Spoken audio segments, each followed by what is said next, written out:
Hello, Canucks fans. Your team is a wagon. It's confirmed. You're right up there with my Anaheim Ducks, who just traded for Cutter Gauthier. We get to that and a lot more on today's episode of Canucks Conversation, which is brought to you by our friends at Greta, the home of our electric watch parties. Greta is Canucks Army's spot to catch the game throughout the season, playoffs, and also our place to chill in the offseason. As I've got my Greta hat on right now, for those of you that are watching on YouTube.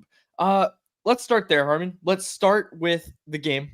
That's where we need to start because a 6-3 win for those Wagon Canucks, as the title suggests, a 6-3 win for the Canucks. They're right back at it tonight in Long Island against the Islanders. But let's start with last night's game. I'll go first. Elias Pettersson had a big game. Nils Höglander, we'll get to those guys. Thatcher Demko.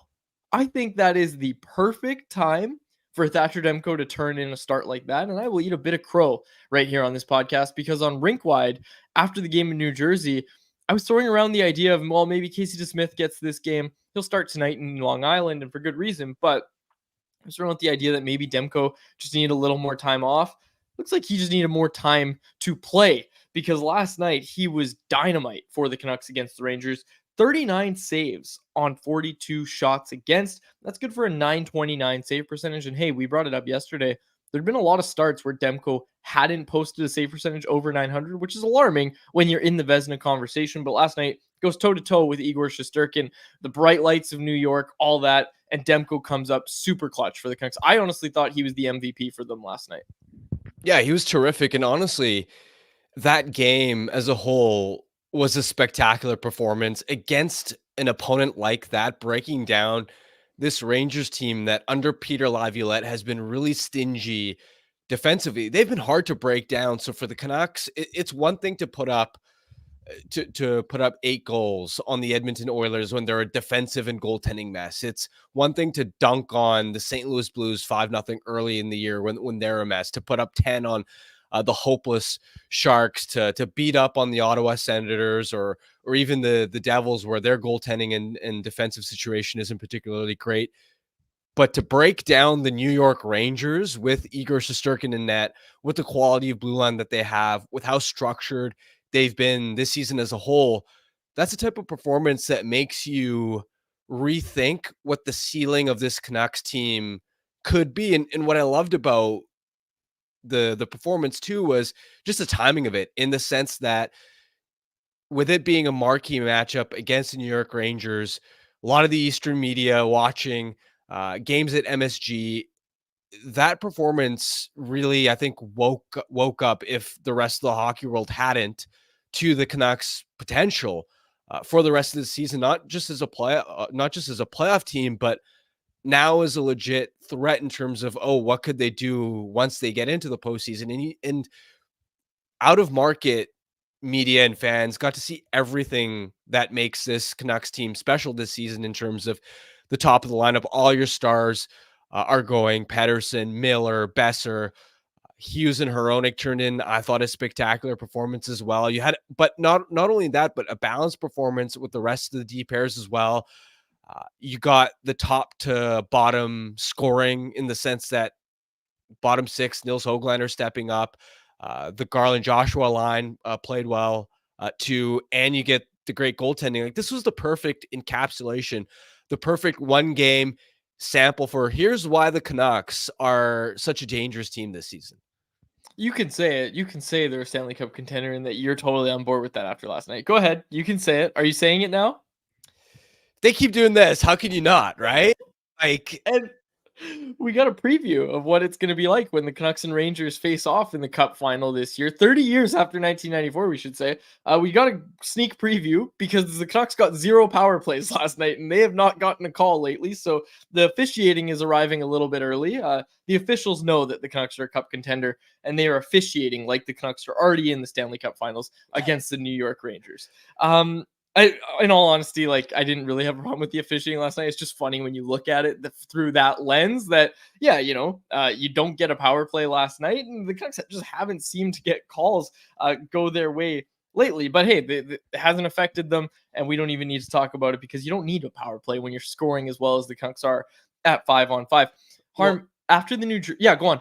I wanted to really quickly say we were having this conversation last week about how good exactly are the Canucks? Are they a legit contender? And I teased that I thought there's a comp out there elsewhere in the league that I thought reminds me a little bit of the Canucks, not exactly, but that they share some similarities. It's actually the New York Rangers. I didn't have a chance to get into it, but this idea that, okay, you both have stud goaltenders, which is a bit rare in the NHL these days. There's a shortage of quality starters. Of course, they have Shesterkin, Canucks have Demko.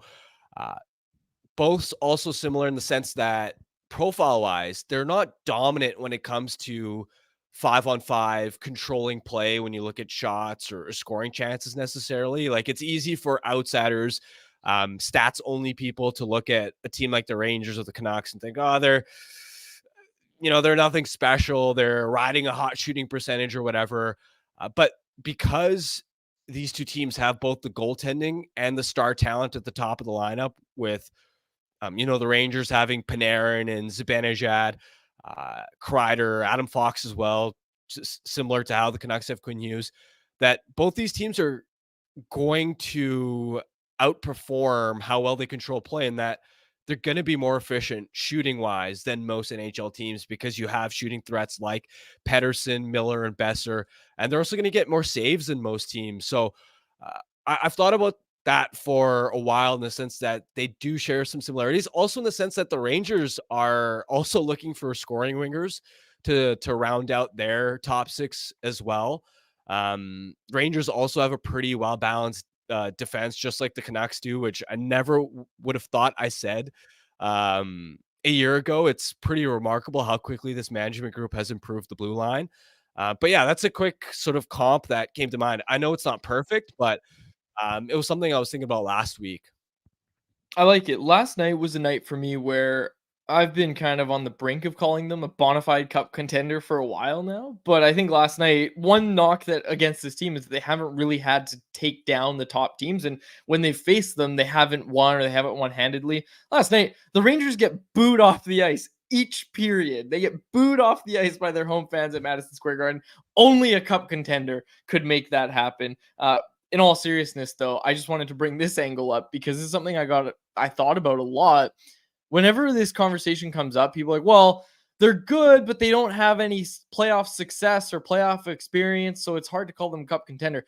I'm sorry, but if Rogers and all these other fans all over Canada dub the Toronto Maple Leafs as a cup contender every single year for the past 7 seasons, I'm sorry, the Canucks are right there too because they've won the same number of playoff games in that time. Actually, the Canucks have won more in that time than the Toronto Maple Leafs. And I don't know, man. I'm on board. I'm fully on board. And again, not trying to get too fanboy here, but holy cow, it's fun to watch hockey again in Vancouver. And quietly with Vegas and LA struggling lately, I think winning the division is a lot more realistic than even 10 days ago because now you've got, what is it, a 4-point lead on Vegas right now with an even games played between Vancouver and Vegas. And on top of that, they're 9 points ahead of the Kings now. Now, Kings have 4 games in hand, but still that's a significant edge to be holding. And also, it's too bad. We've referenced this a few times before that the NHL doesn't have the 3-2-1 point system. But you look at it, the Canucks have 25 regulation wins. Vegas and LA have 17 and 18 respectively. So if the NHL had a proper point system in place, it wouldn't even be close. But we've mentioned before that this division race, I think, is going to be extremely interesting to watch because I don't think you want to run into one of LA or Vegas, ideally in round one. That would kind of suck to be playing one of the better teams in the Western Conference in round one after such a strong season. But it's not just the division lead you have to be looking at, but also the Western Conference lead as a whole, where they're a little bit behind Winnipeg right now. And the reason that matters is you could finish first in the Pacific Division and still end up playing the Edmonton Oilers in round one, which would be pretty unfair considering you've won the division. I think you'd much rather obviously finish, and this is maybe getting a little bit ahead of myself. There's a a lot of the season remaining. But if you could somehow find a way to finish top of the West and even avoid the Oilers, who I think will probably end up as the first wild card seed, and then more likely that second wild card spot will go to a team like Nashville or Arizona, Seattle, Oh, maybe, where that would be, I think, a much easier matchup. I'm really interested now. I can't believe we're in January and talking about potential playoff matchups, but I'm so yeah. here for it.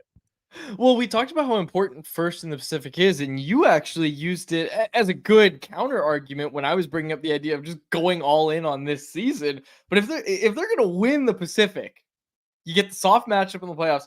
You gotta go all in, right? Like if we're having the same conversation, or the Canucks have a 10-point lead by the trade deadline, 100% go get Elias Lindholm, go get those guys. And I'm sorry, I also have to mention this. A lot of people on Twitter see the clips of me talking about Elias Lindholm and like, well, what are you gonna give up for him? I don't really care. Like that's the thing that it comes down to. I don't really care.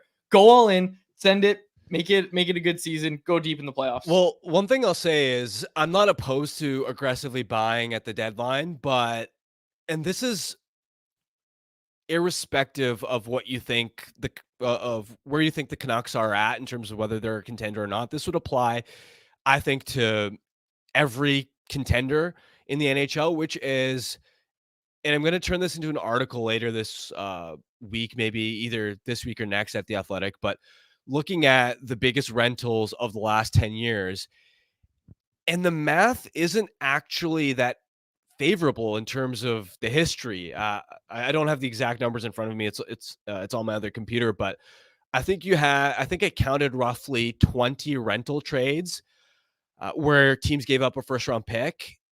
And it was a pure rental, meaning you didn't re-sign the player at the end of the season. And only 2 of those 20 teams ended up winning a Stanley Cup, one being the 2021 Tampa Bay Lightning with David Savard, which that move didn't even really put them over the top anyway, because they acquired Savard to be a shutdown top 4 defenseman. And in the playoffs, he was averaging 14 minutes a night. Like, he just did not earn the coaching staff's trust. The other was Antoine Vermette in 2015. And he had the odd key goal in the playoffs, but he was also the least used Chicago forward. So it's not as if he was, single-handedly this massive force. So I do think it's like, it's going to be interesting once I've got the full list of examples to sort of like showcase that, hey, forget the Canucks for any serious contender. It just flat out, rentals may be sort of overrated if you're giving up a first round pick. Now, if you're looking at the second tier of rentals, always on board. But that if you're swinging big and you're giving up first round pick, which I have no problem with. If the Canucks want to trade the first round pick this year, I'm not going to complain. But again, is it worth it if it's just for one playoff run? And that's I think going to be a big debate.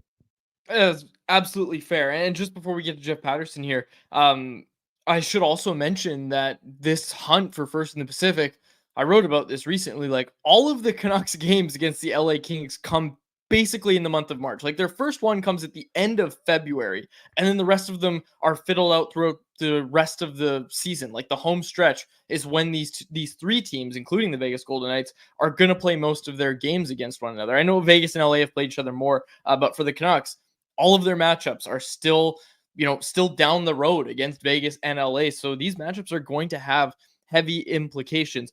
Wyatt called this the biggest game of the season yesterday.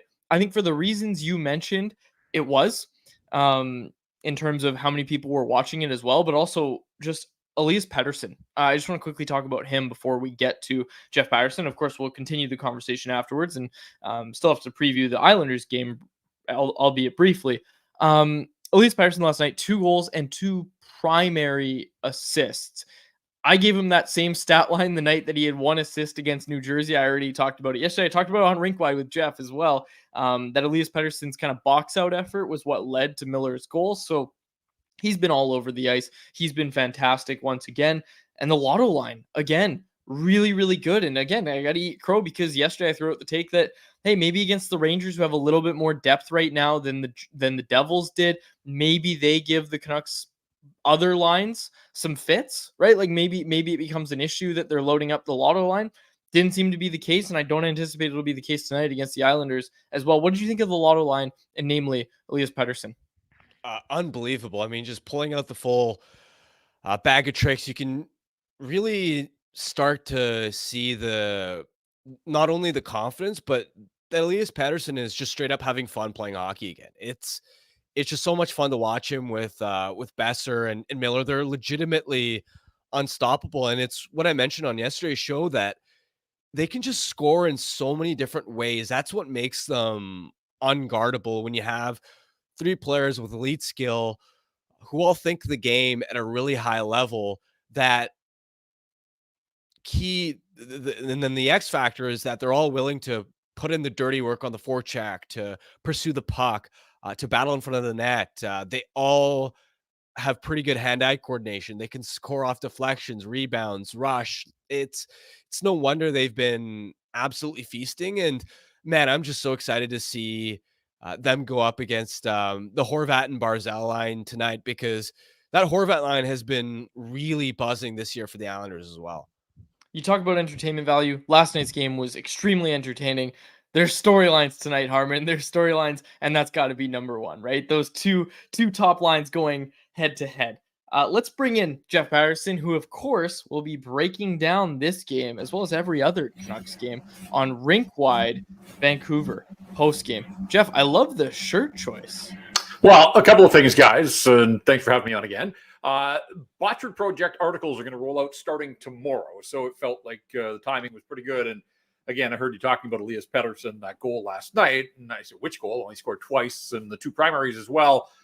He has scored a pair of goals in 3 of the last 4 games. Like, he is all of a sudden finding this goal-scoring groove. A lot of it is with Lotto Line. And Harm, you're so right. Like, you can just see the spark there, that he was being asked to carry inferior players and was trying to do what he could, but you put him back with his old buddies and the magic is there and the wins are there.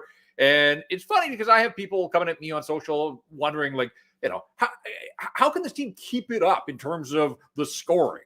And you look, okay, 10 against San Jose and 8 against the Oilers on opening night. Those were both in the first month of the season, but you go back to the game before Christmas against San Jose, they go 7, 6 against Ottawa, 6 in Jersey, 6 last night. Like, forget about, like, how are they going to keep it going? It feels like they're scoring more and more as they go deeper into this season. And so pretty remarkable, the fact that they're doing it really without power play goals, without power plays at all, just 3 opportunities in their last 4 games. And I pointed it out on Twitter.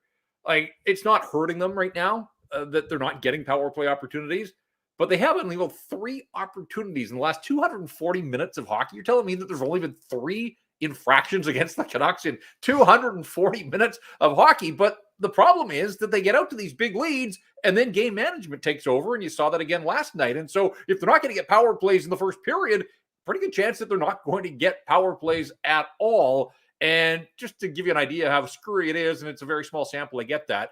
We're only, 10 days into 2024, but already in the month of January, the Pittsburgh Penguins have had 17 power play opportunities in their 4 games. The Canucks have had 3. There are 2 teams that have scored 5 power play goals in the National Hockey League in the new year. The Canucks have had 3 opportunities. So how do you figure out NHL officiating?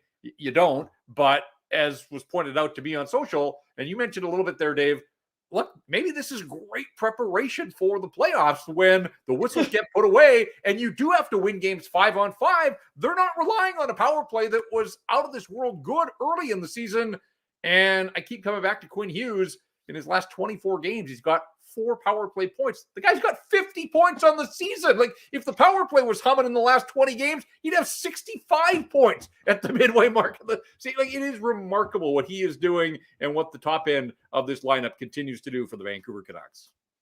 I just want to point out to the people, I haven't even asked you a question yet, and we've got like 9 minutes of content already. Jeff, I need to ask you about Quinn Hughes, though, because I saw you throwing this on Twitter, and I don't like the vibes, Jeff. Does Quinn Hughes get to 20 goals? Because I saw you throwing some doubt there. I can't lose this bet to Faber after all the crap I talked early on. Well, he's at 10 at the midway mark, or let's see, maybe he goes off tonight and scores 4, and we'll be well ahead of 10 at the midway mark. He's at 10 at 40. which is incredible. And we all thought this guy's too talented. The puck's on his stick too much. He means too much to the Canucks not to be able to get to double digits. So he's taking care of that. But his lone goal in the last 15 games was the high flippy empty netter against the San Jose Sharks just before Christmas. So goal scoring has dried up.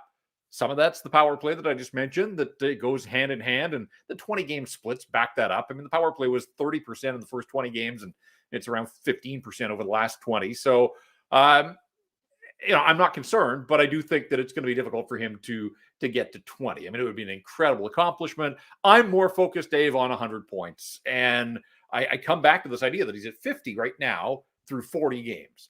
Now, the schedule does get tougher, but that doesn't seem to phase this group. And the way that they played last night and scored 6 against a really good Rangers team, but 4 left with LA, 3 against Vegas, 3 against Winnipeg, 2 left with Colorado, 2 against Boston. They had 1 more against Carolina, 1 against the Leafs. They're going to see a lot of the good teams in the National Hockey League more in the second half than they did in the first. So, I think you take that context into play, but then I come back to this idea that if they can just get the power play back up to even league average, that Quinn Hughes is going to factor in that. And so, man, what a fascinating discussion to be able to have at the midway mark. I laughed just as I was waiting to join you, and I hear you talking about, well, if they've got a 10-point lead at the trade deadline, but that's the world we're living in right now. And so, it's incredible. The fun has totally returned, and it's been there for a while now, but just to feel you could feel it on social last night as the Canucks roared into Madison Square and just punched the Rangers square in the face. And, to do it on a big stage like that, and on a night when there wasn't a lot of hockey being played, I think people, hey, I've heard about the hype, I'm going to tune in. And if they didn't watch in Jersey the other night, then maybe they watched last night. And for Paterson, that Lotto Line, and, on the Besser goal, that was a big goal to make it 3-1. They had been outshot in the first period, but the play that Quinn Hughes makes just to back off at his own blue line and sort of, scan the ice, wait until his play developed.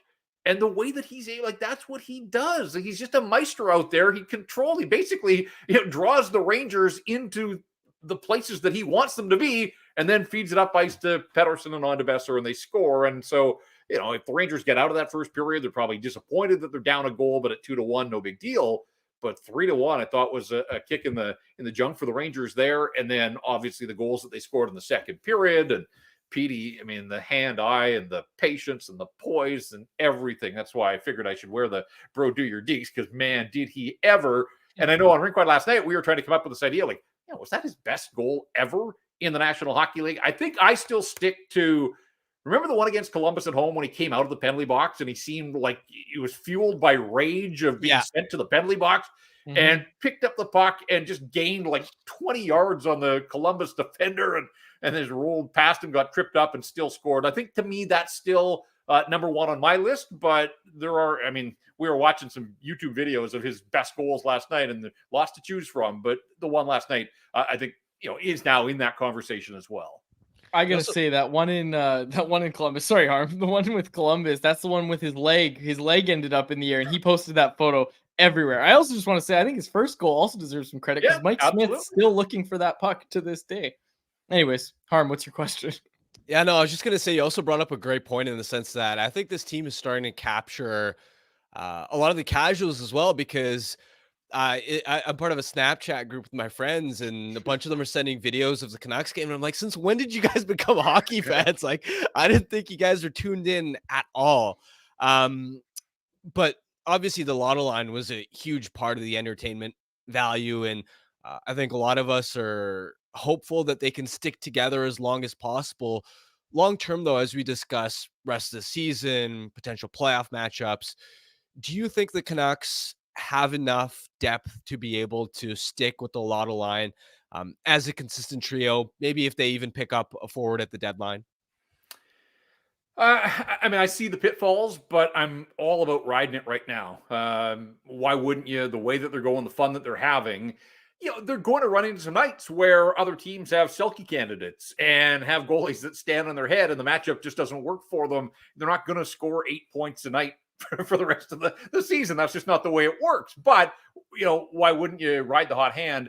So, yeah, I still believe that, now that they've got all these healthy defenders, I think that they want to see what that looks like. I'm really curious to see if Rick Tocchet holds to his word about almost having a rotation going back to back here in 3 and 4. So we'll find out who's in the lineup for the Canucks tonight. But up front, you essentially have one top line when you put those three together, and then 3 bottom 6. Although the way that Bluger line going, I mean, that's one of the best third lines in the National Hockey League, obviously. But it's so important. Like, rather than getting drunk on that third line, like, Teddy Bluger was brought in to be a 4th line center. Like, when they signed him on July 1st, people were like, if that's your third line answer, that's not good enough. And then, of course, they went out and got Suter, and people were like, okay, that's going to bump Bluger down to a 4th line where he should be. And he could be a very good, valuable piece as a 4th line center. All of a sudden now he's essentially riding, shotgun with 2 wingers that are just playing lights out good. But I think it's important to remember that essentially this guy was brought in to be a 4th line center. And so, yeah, they're going to face other good teams that will be able to at least neutralize, if not entirely shut down, the Lotto line. And then I think you come back to the question, is there enough depth there? Is there enough scoring? Questions remain about Kuzmenko. I think there's some questions about Ilya Mikheyev and his scoring that has disappeared right now. Not that he's playing poorly, but 1 goal in his last 12 games as well. So, I think it's fair to say that it's been fun. They are on an absolute roll. And when they're together, that Lotto line can be one of the best lines in the NHL, the way that it was a couple of years ago when it was first assembled. But I don't think you can get carried away here if there is an opportunity to upgrade what you've got in your top 6. I do think that management's going to have to look long and hard at rewarding this group for its efforts and try to bolster this lineup ahead of the deadline. Jeff, Nils Höglander with 2 goals last night. Talk about him, but also Pius Suter. Like, Pius Suter had a really nice play on that second Höglander goal to really set up the goal. How impressive you've been with him, and like, how instrumental is he in keeping the Lotto line and the whole lineup as it is currently constructed? Like, how important is he right now to this team? Well, I'll get to that in a sec, but let me just throw back a question at you. Because at the end of the year, the Canucks are going to come up with their unsung hero, right? And in a market like this one, where every player is dissected 1,000 different ways, I always find it hard that there is anybody that's truly unsung. Every story is written 1,000 times over about these guys. But like, at the start of the year, I was like, all right, Phil DiGiuseppe starts in the top 6. This guy's earned his spot. Like, pretty good candidate to be unsung hero. And then like 10 games in, I'm thinking, man, Ian Cole, like, what a pickup for the Vancouver Canucks. He's just quietly going about his business. And then, Teddy Bluger gets back from injury, and you look at what he's done, and you're thinking, this is amazing. Pius Suter is the guy that nobody talks about, but like, he's just such a smart player, and you can see it and you can hear it whenever Rick Tocchet is asked about him, like, just how much he appreciates positionally. This guy puts himself in the right spots. He's been asked to play different positions and in different parts of the lineup, and every time he does, he seems to win his share of battles, never gets scored on, and there's enough offense there. And that's where I come back to this idea that when Bluger was signed, it was like, there's got to be other options out there. And they played the waiting game, and they get Pius Suter at an affordable price point, and he's just been so good. A lot of the underappreciated things that aren't going to make headlines. There's more star power, obviously, around him that people are drawn to. But I do think that on this team, like, he is a really, really valuable piece. And I'm just, whenever I get the chance to watch him live at Rogers Arena, if you watch him on TV, it's a little bit different. But just, being at the games live, and you can see guys away from the puck and some of the reads and the tracking and those types of things. And it's like he never misses. Like, he checks off every box. So I've just been so impressed with the hockey IQ. I'll admit that I didn't know a ton about the player outside of the box card numbers at the outset of the season, but really have been drawn to just how well he's played, and consider, too, that he missed a significant chunk there, and not an injury that's easy to come back from, and he has not skipped a beat. So really been impressed with the addition of Pius Suter. Yeah, you look at him, you look at Nils Höglander, like I said, 2 goals in like 10 minutes of ice time last night. I'm going to give you one because you asked me. The unsung hero for this team, Casey DeSmith. Sure. I'm going to say Casey DeSmith. I think that's who gets the vote. And I've got lots of time. Add him to the long list. This, as it turns out, this may be the toughest decision to make. We know that top defenseman, that's not going to be a tough one for the Canucks. MVP ultimately might be. There's certainly going to be some candidates, and it sounds like they're all going to the All-Star game now. But what does that say about the work that the pro scouting and the management group have done, that there are this many candidates at the midway mark that I think you could sit down and legitimately build a strong case to be the unsung hero on Hockey Club. Jeff, the Canucks continue to listen to you and I. Casey DeSmith starts tonight. Noah Juleson back in the lineup for Ian Cole. Maintenance is what Tocchet said, and that is exactly what you suggested in your ponderings in Patterson's point on Sunday. No surprise, obviously, for you, but do you like this move from the team? Well, I do, because again, credit to Noah Juleson. There you go, another candidate, I suppose. The way that he's played, you can throw him on the unsung heap as well. And when you think of his start to the season, it wasn't great, and then hadn't come out of the lineup since November 11th against Toronto before he sat last night. I'm still I'll take them at face value about Zadorov being dinged up in Jersey, but I do wonder if Rick Tocchet loves his lefty righties, and somebody had to come out to make room for Carson Soucy. They said it was nothing. Zadorov got back in there and he played.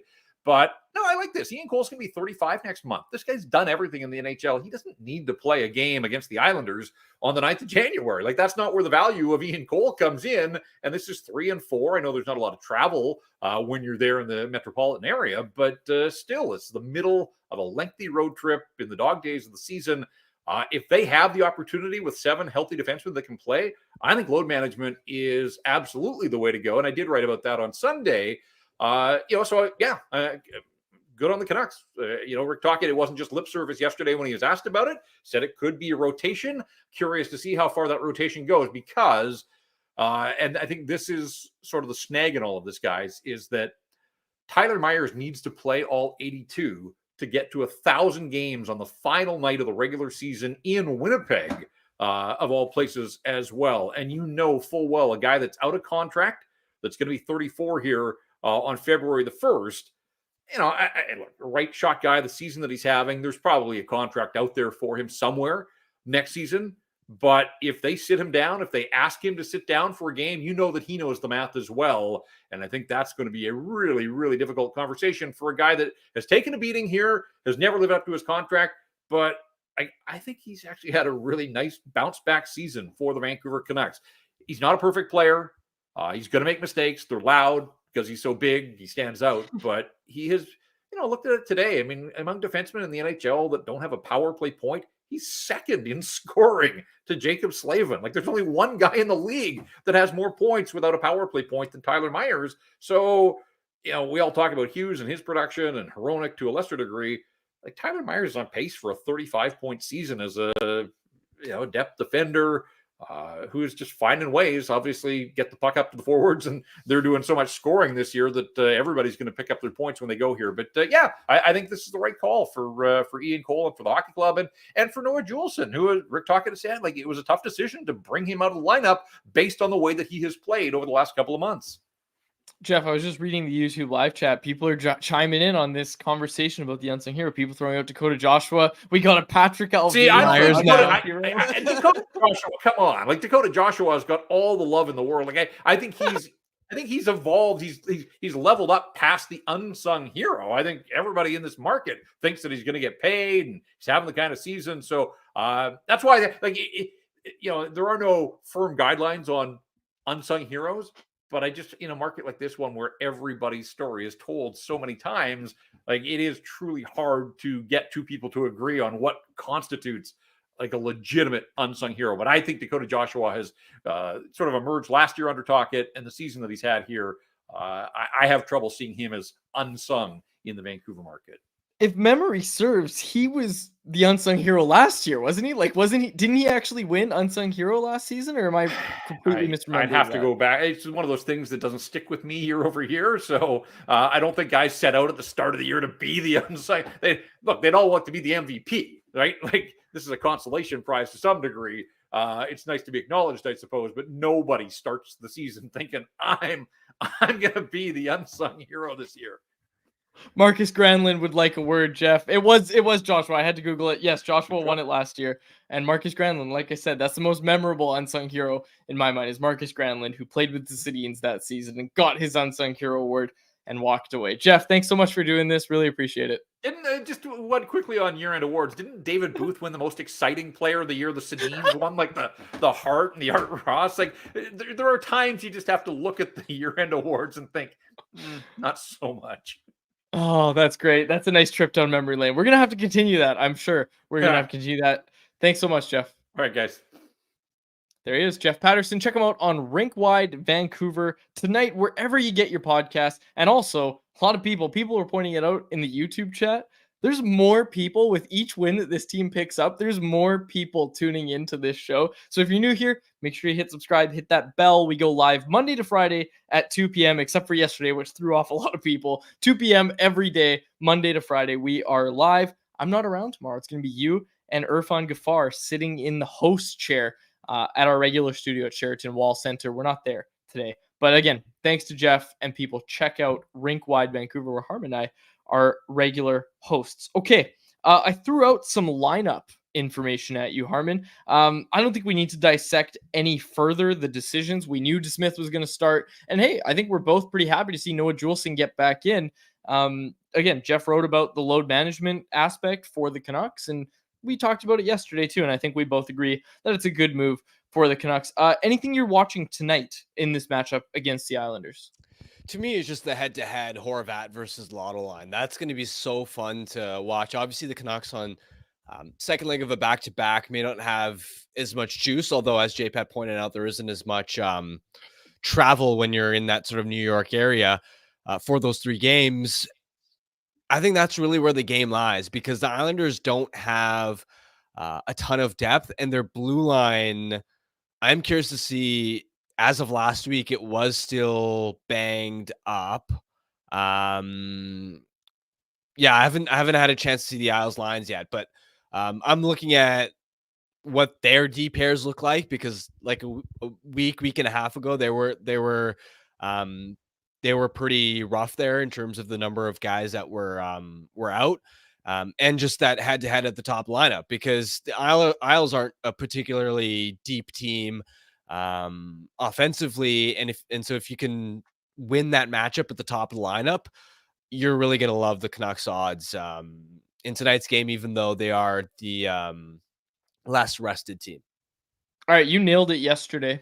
I think that enters you in to win a $25 gift card. You absolutely crushed Light the Lamp, and you texted us immediately and said, I finally won a Light the Lamp. You nailed it yesterday. You nailed it. And I got to give you all the praise in the world for guessing that correctly. We're going to try to do it again right here, right now, because Vancouver is playing New York tonight, and we want to know who's going to score the first goal for Vancouver. If you nail it, you could win a $25 gift card to the Four Winds Tap Room, located at 72nd and River Road in Delta. Enter by following us on social media. Keep an eye out for today's show clip and comment who you think will light the lamp and score the first goal tonight. Winners will be contacted directly. Check us out at Canucks Army or at Canucks Convo on Twitter, at CanucksArmy.com on Instagram, and Canucks Army on Facebook. And make sure you ask about Four Winds Light Lager at your local liquor store, or have them delivered to your front door through the online shop at fourwindsbrewing.ca. I'm sticking with my guy. I am going with Elias Pettersson. I'm going with JT again. He's the guy that the Canucks picked over Bo Horvat. He scored the last time these two teams met, and with how well that line has been rolling, I think he'll feast again. And people wanted to see it. People wanted to see it the last time these two teams played, and people are in the chat again saying, I hope Miller drops the clubs with Bo Horvat. Look, we talk about cinema. We talk about storylines with these teams, and we talk about how exciting it was to watch them play against the Rangers last night. A Bo Horvat versus JT Miller brawl might break the internet. To be completely honest. But look, when you're a team of the Canucks caliber, you don't need to bring yourself down to the level of a team like the Islanders. So I think it's best, just like Noah Juleson the other day when Zach McEwen was trying to chase him for a fight. Sometimes you're too good for that kind of stuff. That's right, Noah Juleson. There's another one. He's my light the lamp pick for the day. But I mentioned the YouTube live chat. Let's dive into it. Let's see what people are saying.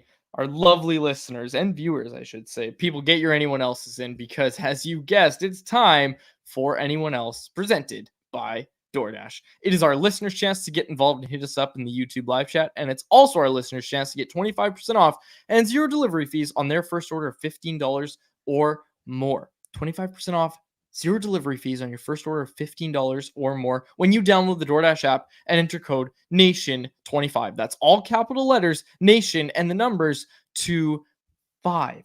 Offer valid in Canada, subject to change, terms do apply. Make sure you go check it out, DoorDash. And if you haven't used it yet, use the code. You're saving money. It's a great promo code. Make sure you go check it out. Okay. We got a few here. I want to see these. Also, people in the YouTube live chat should also know when you throw out your pick, it's not entered. So for the Light the Lamp contest, you need to find the social post. As I say in the ad read, people should listen to my ad reads. You go find the social post and you reply to that. That's how you're entered in to win the $25 gift card. So make sure you do that when it's posted later. Shout out to Robert, our socials guy at Canucks Army. He does a fantastic job. And shout out to Grady, of course, our technical producer who cuts all of our clips. And like I said, Lachlan as well, who's our intern right now. Okay, I'm trying to kill some time because not anyone else is in, but people are throwing out Adam Foote as the unsung hero as well. We're just getting these off-ice unsung heroes, and I absolutely love it. And yeah, I was wondering how long it would take for this to be coming up, but a lot of conversation right now about Jim Benning and how when you're seeing what this team's capable of right now, it's just like they could have had this years ago, right? Like they could have had this years ago. They could have had no OEL buyout. They could have had all of these great things so long ago if they hadn't employed Jim Benning for as long as they did. I'm glad you went in that direction and not the other, like, we had just been talking about unsung heroes and the Canucks are successful now, and you bring up Jim Benning's name. I'm like, you better not be talking about Jim Benning as an unsung hero for constructing this core. But yeah, I mean, this is really the huge difference in the Alvin era is the ability to find effective depth players all throughout the lineup. I mean, even look at the ice times in last night's game on the blue line, how small the differential was because you have 6, actually now 7 defensemen, including Juleson, that you can trust, where 1846 was Carson Soucy as the defenseman who played the least minutes for the Vancouver Canucks. Quinn Hughes led the way with only 21:49. That's like awesome to be able to do as a luxury in early January, especially because of how many early points the Canucks have banked, but also because of how well all of these guys are playing right now. Soucy coming back from injury, I thought has been really effective. You can see how high quality his defensive play is in and around the net. His stick's always in the right position. He breaks up plays, makes poised decisions with the puck. You love to be able to have that type of depth, and you just never had that in the Jim Benning regime, whether it was up front or on the back end, even in net at times. Can we get these quotes up, Grady? These were courtesy of Thomas Drance, who's on the road talking to Quinn Hughes. Harm, I found these really interesting, and I'm glad you brought up Quinn Hughes because, yeah, the ice time was low, and that was awesome to see. Elias Pettersson as well, 1906 of ice time. This one from Hughes, and there's 2 here, but I'll read the first one. I wish I could tell you guys that I'm having the best year of my life and that everything is rainbows, but it's still a lot of stress. In my mind, I'm already thinking about tomorrow. And then this next one here. It's because I think about how the last 3 years transpired. I wish I could enjoy it. I hope at some point I can. And at some point, I'm sure I'll look back at the end of the year and be proud. But right now, there's 40 games left. I just want to keep pushing. This is the damage that Jim Benning did. Quinn Hughes can't even enjoy what's happening right now because he's having flashbacks to the past 3 years. The guy's on pace for 100 points, and I'm joking around, of course. It's really nice. It's good to see. If you're a fan of this team, it's good to see Quinn Hughes kind of staying even keel like that. And that's something Tocchet focused on post-game as well, just the team's ability to stay even keel and not get too high or too low. Because I think that's something that has been a knock on them in past years is just the volatility of this team. And hey, we've lived through it. We've seen it. And like Hughes, we all want to forget the last 3 years. Okay, this one is one I wanted to focus on because I wrote it down in my notes last night when I was doing instant reaction. Charlie Cole, after seeing Kuzmenko backing off the forecheck last night, do you guys think he'll ever buy into the Tocchet system? Last night was the first night, Harmon. Maybe not first, but I watched it, and with the way this team suffocates you on the forecheck, the way that everybody is going 110% for all 30 seconds, or if you're the Quinn Hughes, 2 minutes and 30 seconds of your shift, Kuzmenko sticks out like a sore thumb. Like when Kuzmenko eases off the forechecker, he does that stupid beaver tail thing when he's forechecking and like lets up and is like scared to initiate contact. It looks like he's scared to get hit from behind. It's just, and I shouldn't say scared to get hit from behind, who isn't, but scared to have any contact when he has his back turned to the play. Like you need to step it up. You absolutely need to step it up if you're Andrei Kuzmenko. And it's just that, like, I think you can maybe get away with it. I think you are getting away with it if you're Andrei Kuzmenko when Linus Karlsson is the only other guy that they could put in. But when Phil DiGiuseppe comes back, like if Phil DiGiuseppe was healthy right now, Kuzmenko has to be a healthy scratch tonight in Long Island. I'm sorry. Has to be. Like, he was abysmal last night. Just, I don't understand what it is with this player where he's clearly making the decision in his head to not forecheck. Like, he's making that decision. It's that. What is it then? Well, I just don't think he has his skating, and some guys just don't have that motor on them. They don't have that Connor Garland motor, and that's not always something that, look, I'll say this, Andrei Kuzmenko could be going 110% every shift, and I still don't think he'd ever be a good forechecker. Now, can he improve? Absolutely. There's always room for improvement, but let me put it this way. Not every guy in the NHL is going to be an above average forechecker. It's just that simple. And that's not me, to be very clear, that's not me trying to defend Kuzmenko or say that Rick Tocchet is wrong by any stretch of the imagination. I'm just saying he does not have the skill set to be a good forechecker. At some point, you just have to understand that this is not who this player is. This player's skill set is based off his hands, his offensive creativity, his finishing in and around the net, although obviously this season it's been a bit of a struggle in that regard. And you as a team have to make a determination of whether that skill set suits your team or not. Harm, that's fine. I'm not saying he needs to be a fantastic forechecker. What I'm saying is, like, don't let up before you're about to throw a hit. Skate. If you can skate in a straight line, you can forecheck. Like, if you can skate and not let up, you can forecheck. It's too slow. I'm telling you, like, he's not trying his hardest. You know, he's not skating as hard as he can. Even sometimes when, like, occasionally he'll score a goal, and for the rest of the game, you'll see him really hustling hard. Sure, we'll give him the, like, out of pity, we'll point out that, oh, that was a good forecheck there. He won that battle. But even when he's going 110%, he is not a good forechecker. You don't need to be a good forechecker, but when you're letting up, and that's what I'm saying, you're making a decision not to hustle. You just pointed out when he scores, he can hustle. When you're making the decision not to hustle, it throws off the entire forecheck. And Tocchet's highlighted this so many times. I agree. It's a problem. But my point, you don't. Yeah, go on. My point is just that at some point, like, he's not going to change. Like, you can't, and I don't even think it's necessarily like there's a clear lack of effort. Some guys just don't have it. Like, look around the NHL.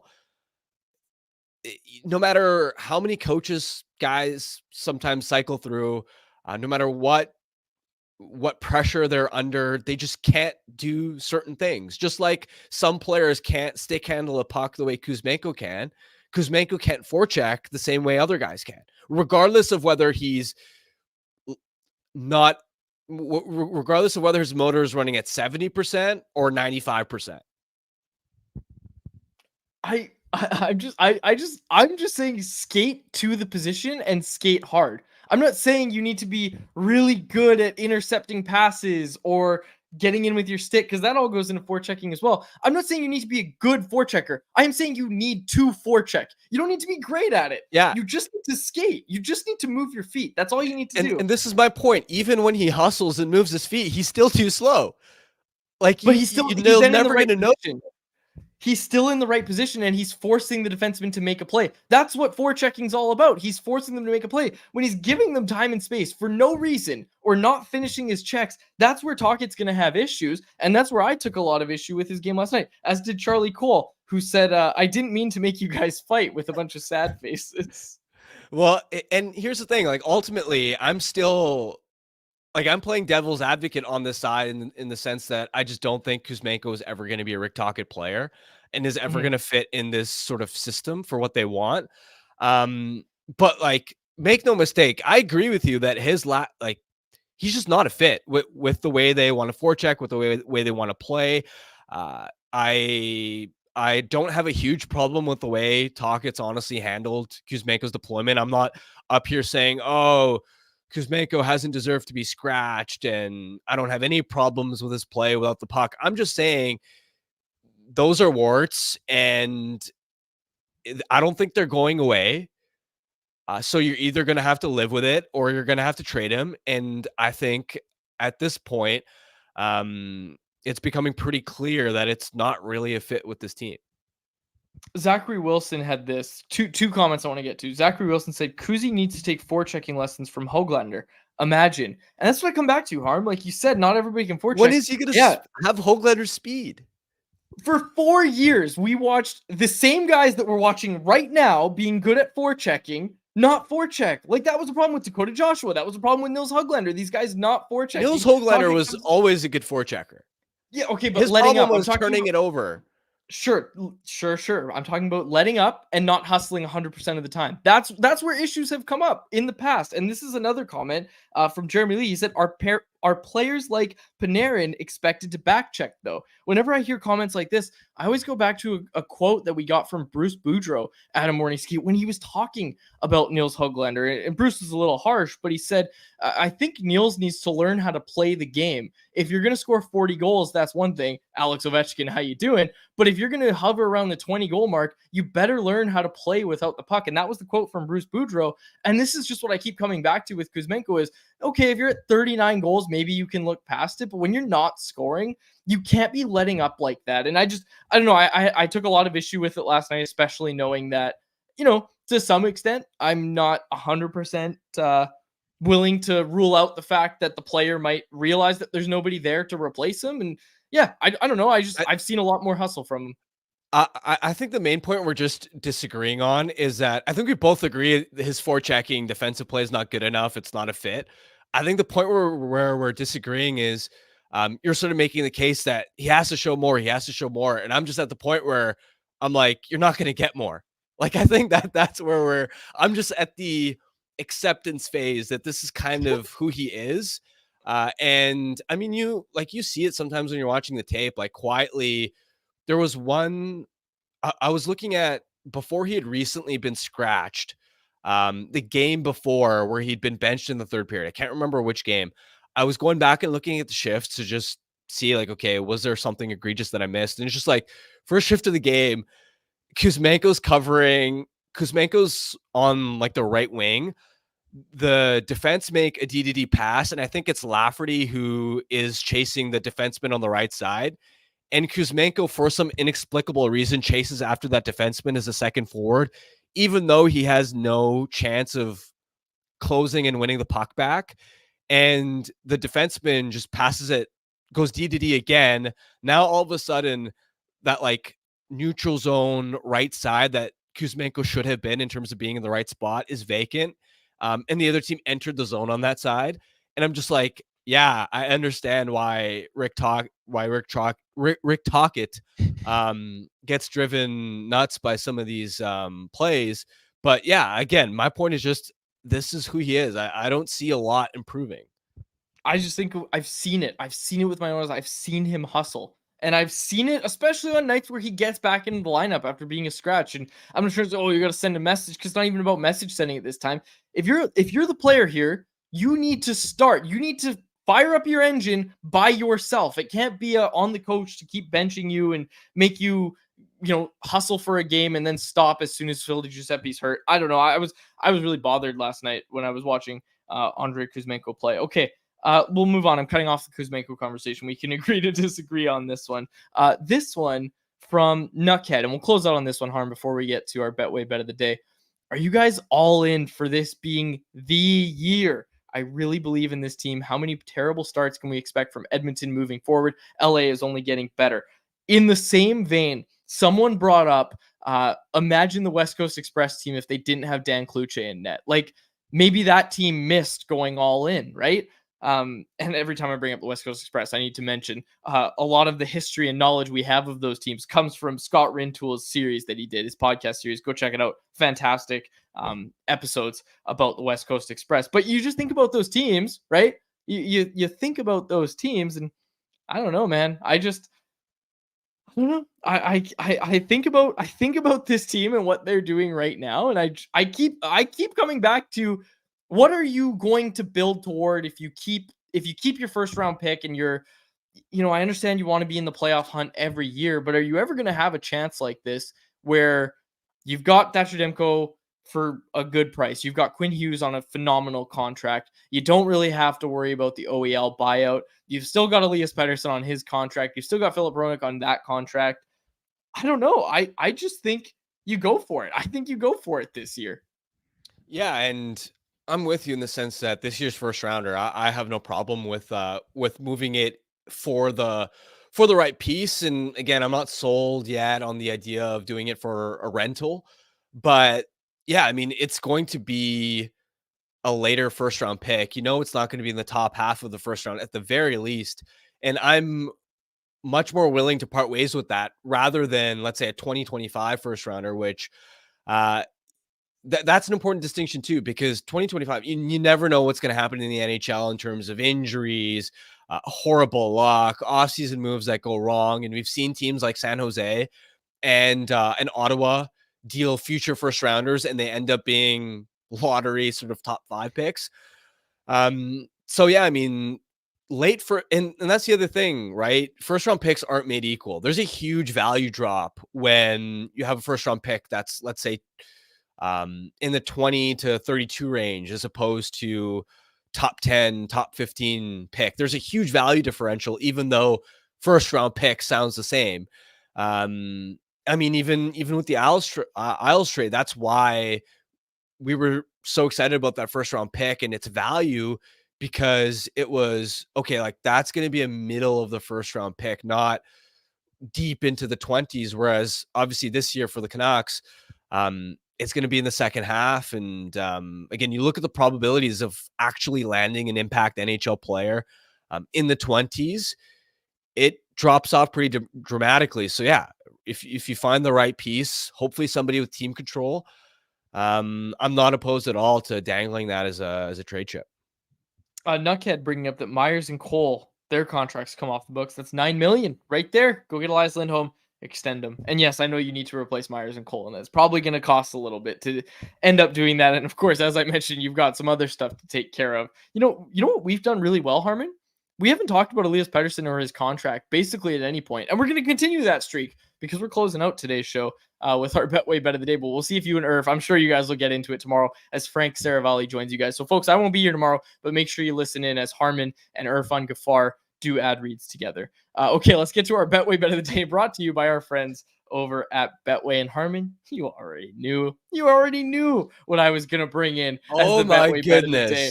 That's right, baby. If you're feeling it, the Vancouver Canucks to win the Stanley Cup in 2023-2024. And these odds are going to go up when they trade for Elias Lindholm. A $10 bet right now at plus 1,100 odds returns you $120 when they lift Lord Stanley's mug over at Betway. Must be 19 plus to play. If you choose to play, please play responsibly. Okay, in all seriousness, bring up the odds here, Grady, because I included these too, because I was doing a bit, of course, as I typically do.